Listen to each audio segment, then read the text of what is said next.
dia, bem-vindo a mais um programa da Aliança Evangélica Portuguesa. Hoje vamos falar do livro dos livros, traduzido já para mais de 2.500 línguas e dialetos e que continua a transformar vidas em todas as culturas e em todos os lugares. Consegue adivinhar de que livro se trata? Da Bíblia. É isso mesmo, a Bíblia. E sabe qual é a instituição mais antiga em Portugal que traduz, publica e distribui a Bíblia? É a Sociedade Bíblica, que já assinalou o bicentenário da sua primeira distribuição das Escrituras em Portugal. Ao longo do programa de hoje, vamos ficar a conhecer sobre o que é que faz da Bíblia um livro tão especial e, para isso, estão hoje connosco Timóteo Cavaco, é o secretário-geral da Sociedade Bíblica, também o pastor António Barata, que vai partilhar connosco como é que a sua vida mudou depois de começar a estudar a Bíblia, e ainda o pastor Mário Conrado, que é professor no Seminário Teológico Batista. Olá, bom dia, obrigada por estarem aqui connosco. O que é que faz da Bíblia um livro único? Nós cristãos acreditamos que a Bíblia é um património dado por Deus à humanidade e, de facto, foi-nos dado para que nós pudéssemos desfrutar dele. Agora, a Bíblia, embora nós muitas vezes nos referamos a ela como o livro, é mais do que um livro e é mais do que um mero suporte. Para nós, a Bíblia é mensagem, é conteúdo e, de uma forma absolutamente coerente, nos aponta para aquela personagem que nós sabemos ser a palavra viva, que é Jesus Cristo. Portanto, nós podemos dizer que a Bíblia, acima de tudo, é esta palavra escrita, que nós podemos aceder, e hoje em dia, através de inúmeros e diversos suportes, mas que nos aponta para a palavra viva, que é Jesus Cristo. A Bíblia foi escrita ao longo de um período de quanto tempo? Do primeiro ao último livro? A Bíblia foi escrita num período de quase 1500 anos, por assim dizer. E, curiosamente, através de cerca de 40 pessoas, todas elas separadas assim no espaço e no tempo, foram participantes na escrita deste livro. Portanto, temos vários escritores dos diferentes livros que compõem a Bíblia, no Antigo e no Novo Testamento, mas quem é o autor dessa mensagem que faz com que ela seja coerente do início ao fim, mesmo sendo escrita por pessoas tão distintas entre si e em tempos diferentes? É isso que torna talvez este um livro único, ou seja, nós termos tantas pessoas que escreveram este livro e de uma forma tão harmoniosa nós podermos ver do princípio ao fim este sentido, como ainda há pouco nós ouvimos, deste Jesus na Bíblia, e tudo isso porque há um autor, e esse autor é Deus. E por isso nós entendemos que este livro, e o apresentamos como tal, ele é a palavra de Deus, ele foi inspirado por Deus. Ou seja, Deus inspirou todas estas pessoas para não apenas apresentando imperativos ou leis ou regras, não para demonstrar o seu relacionamento, o seu caminhar, o seu estar com as pessoas. E qual é a mensagem principal que todas essas pessoas quiseram transmitir nos seus textos? Eu diria que, neste sentido, quanto à mensagem principal, eu não resisto a ter que o dizer. Quando a Bíblia me apresenta logo no princípio que Deus amou muito o auge da sua criação, que é o homem, e então ele passeava com o homem, e tendo o homem pecado, falhado, desobedecido, a Bíblia nos relata este projeto, este propósito da redenção em Cristo Jesus, para que o homem possa voltar a ter esta relação com Deus. Ou seja, a Bíblia é o livro pelo qual Deus diz assim: eu quero me relacionar de novo contigo. E por isso ele planeou, ele projetou tudo isto e falou desta maneira para que o homem possa voltar a ter uma relação especial com Deus. Portanto, o tema principal é este relacionamento que Deus quer ter para com o homem. É uma prova de que, de facto, Deus não nos deixou à deriva, mesmo quando abrimos a Bíblia e começamos a ler logo o primeiro versículo, no princípio, criou Deus os céus e a terra. Vemos Deus como o autor da criação, mas um Deus que não nos deixou à deriva. E na Bíblia nós vamos vendo precisamente em todos os momentos da história como Deus tem vindo a intervir, com um ponto alto, com a vinda de Jesus Cristo. Como é que tudo isto se desenvolve, muito resumidamente, do primeiro ao último livro? Pegando aquilo que eu estava a dizer, a verdade é que Deus, apesar da rebeldia do homem, ele não quis abandonar. Então é ele que tem essa interação. Podendo, de uma forma resumida, eu diria que, uma forma enfática, nós vemos isso com Abraão. É Deus que escolhe Abraão, chega diante de Abraão e diz que o quer e que deseja que, a partir dele, a sua descendência seja o seu povo. É Deus que chega diante do povo e o desafia a aceitar ser povo deste Deus. E, obviamente, talvez a ênfase maior em Jesus Cristo. Deus diz assim, esta é a forma que vocês têm de se reconciliarem comigo. E então essa é a ênfase. E este livro é tão harmonioso que nós encontramos, seja nos Salmos, seja nos Profetas, e depois na confirmação do Novo Testamento, na forma como eles se referem ao Antigo Testamento. Nós encontramos esta harmonia de um Deus que nunca quis abandonar o seu povo, mas foi-se revelando ao seu povo, e temos então a Bíblia que nos fala de tudo isso de uma forma maravilhosa. E através de diferentes estilos literários. Certo. Através de diferentes estilos literários, através de pessoas que, numa determinada época, elas eram até conhecedores, como Moisés, não é? Que estudaram em grandes escolas, por assim dizer, do Egito, ou pessoas como alguns profetas que eram simples agricultores.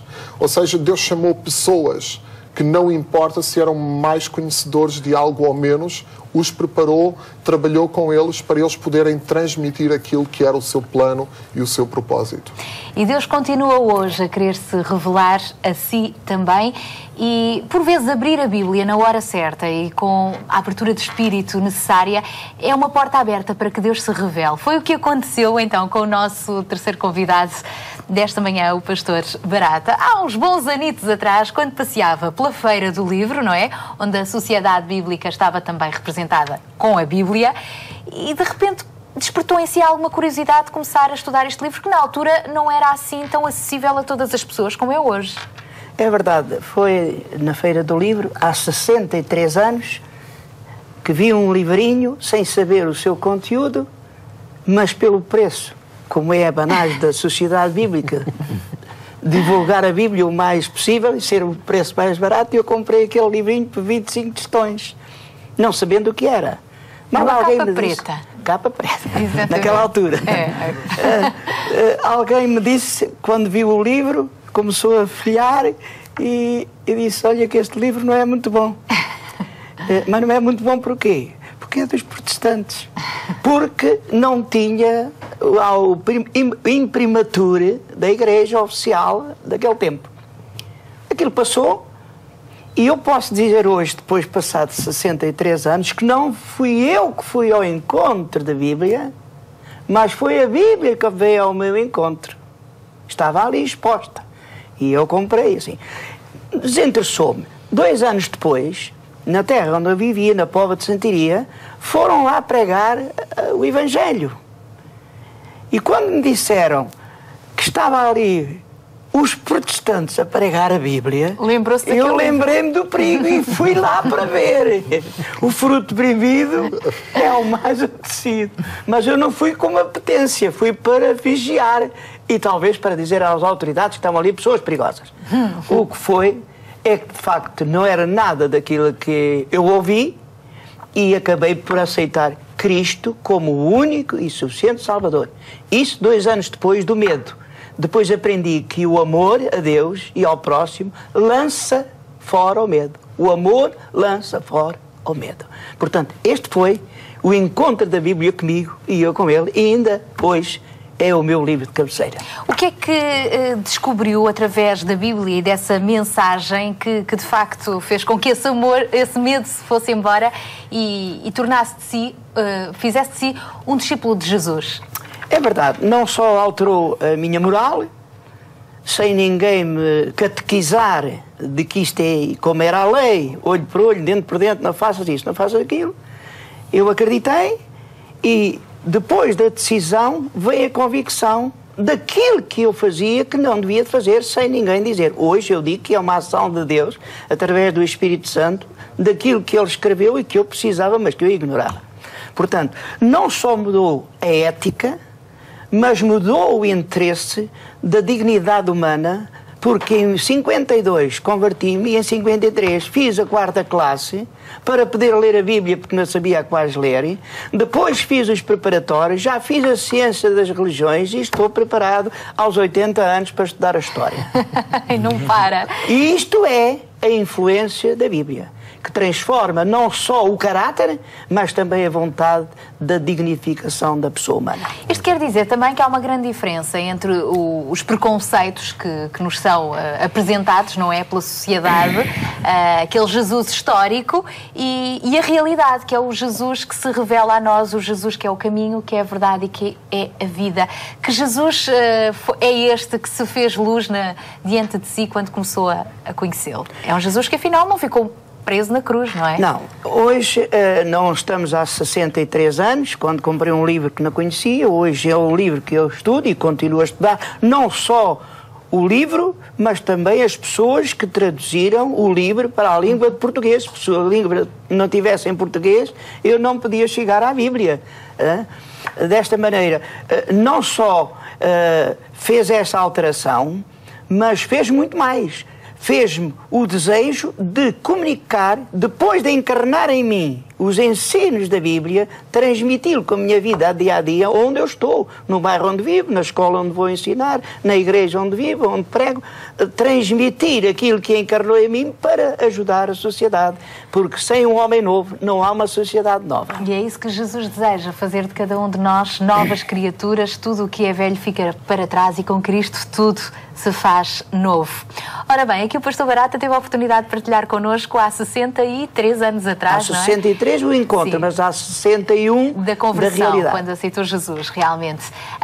Tempos em que realmente a Bíblia era vista como um livro absolutamente impróprio para estar na mão dos comuns mortais. A Sociedade Bíblica, que há mais de 200 anos está em Portugal, tem passado por todas essas fases, não é? Exatamente, e a Sociedade Bíblica, no fundo, acompanha pelo menos os diferentes regimes do período contemporâneo português, com esta mesma missão de levar a Bíblia ao maior número de pessoas possível. E eu acho que este testemunho vivo que o pastor Barata aqui nos contou é, no fundo, a demonstração da nossa missão.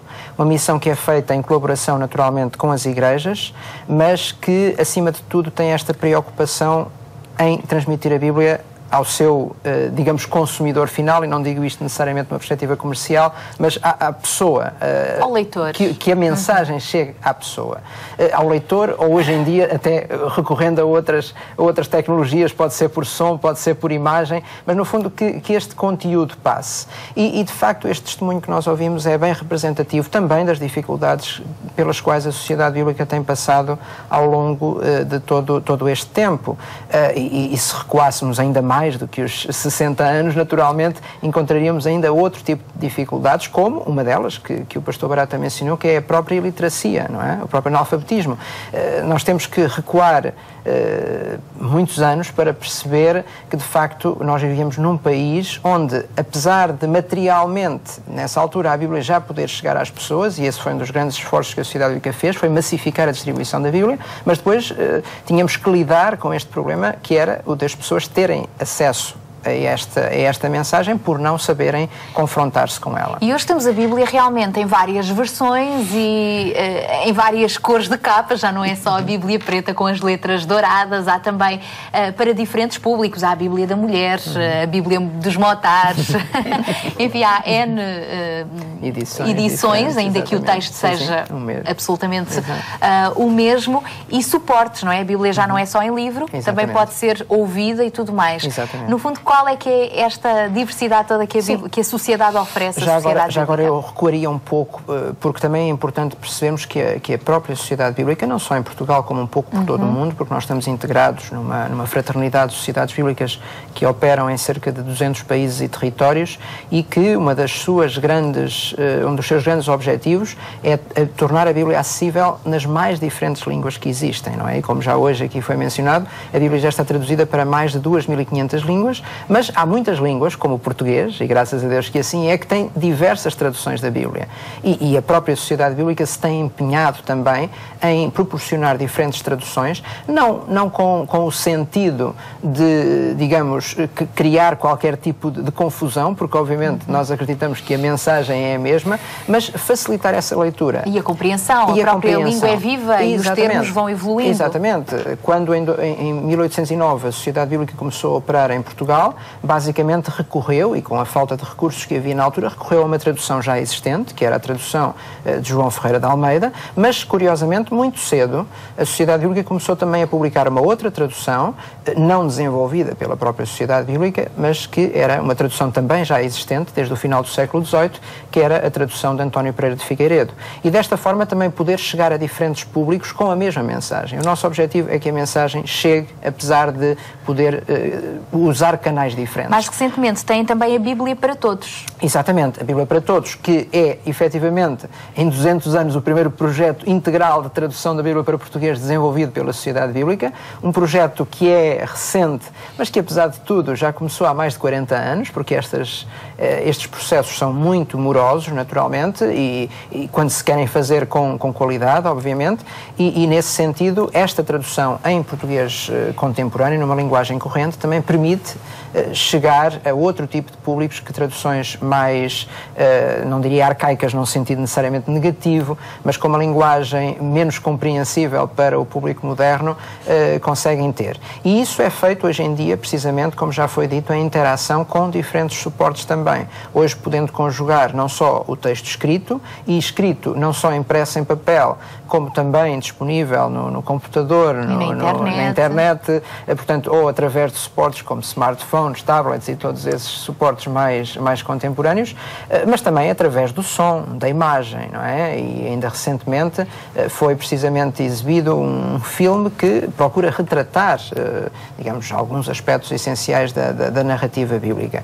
E destas diferentes formas, e utilizando estes diferentes suportes, no fundo, a nossa missão não tem mudado, e isso é o aspecto que é importante ressaltar também. A Bíblia que ao longo da história tem passado de geração em geração e tem inspirado todas as áreas da sociedade e que a ninguém deixa ficar indiferente. Seja apenas pelo Cristo que ficou na história, seja muito mais do que isso, o Cristo divino, o próprio Filho de Deus, que é o Salvador, em quem nós encontramos a resposta para todas as perguntas que precisamos. Será que é na Bíblia que nós encontramos respostas para as nossas dúvidas?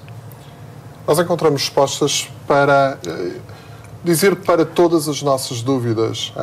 É colocar no sentido de que, obviamente, neste livro nós temos aquilo que Deus queria fundamental para o homem. É óbvio que não é um livro que fala necessariamente sobre tudo, mas nos deixa o espaço para dizer há um Deus que se preocupa contigo. E dá-nos espaço também para fazermos as nossas escolhas. Exatamente. Ao colocar essa possibilidade, ele encara-se disponível para que através deste livro nós possamos perceber mais acerca dele e possamos escolher chegar a ele. E que evidências é que existem de que de facto a Bíblia fala a verdade? No meio de tanta história, ainda há pouco, estávamos a ouvir, não é? Ainda há pouco tempo houve um filme que falou, ou que tentou apresentar e apresentou tantas partes da Bíblia, num livro tão grande, num espaço temporal tão grande. É incrível como de Gênesis a Apocalipse nós encontramos que de repente tudo aquilo que é falado é apresentado de uma forma que é concordante com todos. Talvez o aspecto mais prático nisso nós encontramos nos Evangelhos. Nós temos 4 Evangelhos relatando a história de Jesus. E todos eles traduzindo ou trazendo ao de cima aquilo que para eles foi fundamental. Então este livro, para nós, ele é a verdade. E é verdade porque fala de um Deus que se revelou de verdade a nós. Então, nós quando olhamos para isso, nós não encontramos nada que ponha em causa a nível das Escrituras, ou seja, a nível da Bíblia, essa revelação de um Deus que quis chegar e que chegou mais perto, dando-nos, como diz o próprio texto bíblico, antigamente ele havia falado pelos profetas, agora nos falou através de Jesus Cristo. Nós encontramos isso em Hebreus. Ou seja, ele revelou esta verdade. E esta verdade, então, ela para nós é implícita neste sentido de salvação. Pastor Barata, que conselhos é que pode dar a outros telespectadores que nos estejam a acompanhar e que desejem também começar a ler a Bíblia, a conhecê-la, a perceberem o que é que a Bíblia lhes transmite? Por onde é que hão de começar? Como é que hão de ler a Bíblia, um livro tão vasto? Normalmente, as pessoas, quando pensam na Bíblia, pensam num livro e os livros têm o primeiro capítulo, o segundo, o terceiro e até ao fim. Sim. Ora, já ouvimos aqui que esta Bíblia não é uma Bíblia, é uma biblioteca. com vários sentidos, vários poéticos, livros, estilos literários, míticos, fabulário, literário, etc. Ora, a minha opinião, conselhos as pessoas muitas vezes não aceitam, mas a minha opinião é que se deve começar a ler a Bíblia pelas partes que sejam mais simples. Os Salmos, por exemplo, depois passar para os Provérbios, que falam muito da vida, depois passar para o Evangelho, aqueles relatos dos 4 evangelistas, e depois, sucessivamente, depois então entrarão-se no Velho Testamento, com a história dos patriarcas, e este livro são 40, 60, dezenas de livros. Então há que começar pelos mais simples para ir para os mais complicados, porque um texto, com o contexto, fica uma boa explicação. Portanto, deve começar. Mas é tudo com tempo. Não se semeia hoje. Eu hoje tenho uma experiência de agricultura, fraquinha, mas não se semeia hoje para colher logo à noite. Temos, para compreender a Bíblia, temos que ler em grupo e individualmente, todos os dias, para alimentar o nosso interior. E em grupo poderão ser, por exemplo, estudos bíblicos, há inúmeras formas de o fazer. Por exemplo, se quiser também procurar a igreja mais próxima de si e juntar-se a um grupo de estudo bíblico, teremos também todo o gosto em encaminhá-lo para a igreja mais próxima da sua casa. Mesmo para terminar, porque é que a Bíblia hoje ainda continua a ser um dos meios privilegiados pelos quais Deus deseja falar connosco? Bem, obviamente que há uma dimensão espiritual que nós não podemos negar nesta causa de levar a Bíblia, de transmitir a Bíblia, mas apelando também um pouco a toda esta diversidade que falámos, e de facto a Bíblia é este manancial enorme, não é? Nós falámos aqui de diferentes estilos literários, mas temos desde logo um livro ou um conjunto de livros que foi escrito originalmente em 2 línguas diferentes, ou em 3, até mais corretamente, mas pelo menos fundamentalmente em 2 línguas. Portanto, toda esta diversidade, no fundo, aponta para uma mensagem única. E como já dissemos, isto é que faz da Bíblia um livro absolutamente singular. Por isso, olhando para a humanidade como ela está hoje, tal como há 2000 anos atrás ou há 4000 anos atrás, o problema fundamental da humanidade não se tem alterado consoante outro tipo de evoluções a que nós vamos assistindo no mundo em que vivemos. Portanto, nesse sentido, a mensagem continua a fazer todo o sentido. E esta mensagem que foi proclamada há cerca de 2000 anos atrás de uma forma objetiva, porque ela subjetivamente já estava presente nas Escrituras, eu acho que tem que continuar a ser proclamada, porque enquanto houver pecado, enquanto houver maldade na humanidade, necessariamente há lugar para a salvação, há lugar para a regeneração do ser humano. Há necessidade. E há necessidade também. De ter Deus e de o conhecermos também através da sua palavra. Obrigada por terem estado aqui nesta manhã à conversa connosco. Hoje estivemos a falar deste livro dos livros, a Bíblia. Nela encontramos a verdade, o perdão, o consolo, orientação, o verdadeiro amor, novos desafios e muitos sonhos que um dia se tornarão realidade. É por isso que a Bíblia é uma verdadeira carta de amor que Deus escreveu para cada um de nós, para si também, e é um verdadeiro manual de instruções para quem deseja ter uma vida com significado. A propósito, se ainda não tem nenhuma Bíblia, temos hoje para lhe oferecer um Novo Testamento, apenas para quem não tem nenhuma Bíblia em casa. Se já tem, temos para si o livro Como Posso Entender a Bíblia, ou mesmo um devocional para o ajudar a compreender melhor a sua mensagem. Para receber então uma destas literaturas, contacte-nos através dos telefones e endereços em rodapé e visite também o nosso novo site em www.aliancaevangelica.pt, onde pode encontrar mais informação sobre estes e outros assuntos. Voltamos a estar consigo na próxima terça-feira, na RTP2, às 6 da tarde, com mais um Luz das Nações, e também aqui na Antena 1 por volta das 22h45. Até lá, se Deus quiser.